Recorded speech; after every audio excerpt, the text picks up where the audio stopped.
Yo, what's up mga kaibigan? Nali na tayo magkwentuhan. Subukas ay magaganap na ang bakbakan ng Memphis Grizzlies at ng Golden State Warriors para sa 7th seed ng West. Obviously, ang focus ng media at ng mga fans ay sa star point guard matchup ni Steph Curry at Ja Morant. Dalawang player na may kakayahan pareho na gumawa ng 50 points sa isang game, lalo na sa isang game na kailangan talaga nila ang panalo.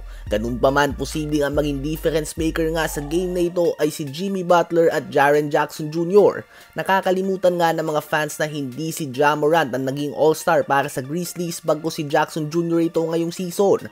Malaki nga ang in-improve niya ngayong medyo may konting decline si Ja Morant sa kanyang performance. Ganun pa man, andun pa rin nga ang sakit niya sa mga fouls. Madalas ay foul trouble pa din siya at malaki ang epekto nito sa depensa ng Grizzlies. Tuwing naglalaro siya ay one of the best defensive teams sila. Subalit kapag nakaupo siya ay matindi ang binabagsak ng kanilang defensive rating. Kaya naman malaking bagay para sa Grizzlies kung maiiwasan niya ang foul trouble.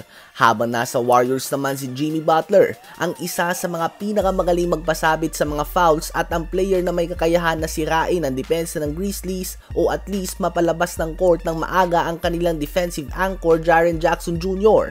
Kaya naman kung magagawa ni Butler na malagay sa foul trouble si Jackson Jr. o kaya naman maiiwasan Jackson Jr. na malagay sa foul trouble, malaki nga ang magiging epekto nito sa game mga kaibigan bukas. Tandaan na one game lang nga ito, so pagalingan na lang nga ito sa mga players at coaches na gumawa ng adjustment at the moment mismo at sa mga timeouts. Sa home court din nga ng Warriors gaganapin ang game, so malaking advantage nga yan para sa kanila, lalo na't mahirap nga silang pigilan kapag nagiinit na ang kanilang shooting. Sasamahan pa ng momentum mula sa mga fans. Kayo ba mga kaibigan, sino ba sa palagay nyo magwawagi sa bakbakan na ito?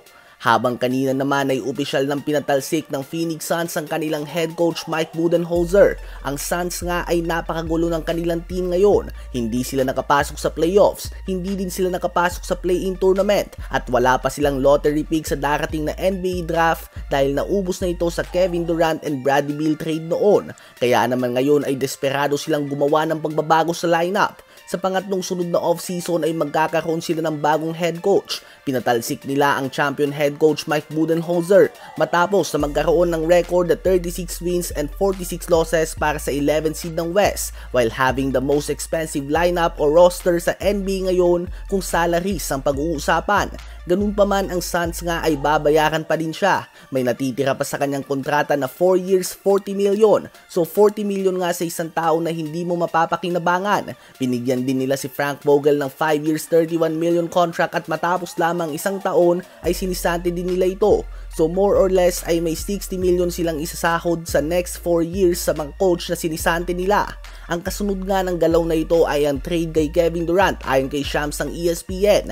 Naghahanap na nga daw ng senaryo ang Suns kung saan malilipat nila si Kevin Durant ng team since may no trade clause si Bradley Beal, at si KD mismo ay alam na din nga ito mga kaibigan na very likely ay naglaro na siya ng kanyang final game para sa Phoenix Suns base sa interaction na ito with a fan. Ano ba masasabi niyo tungkol dito?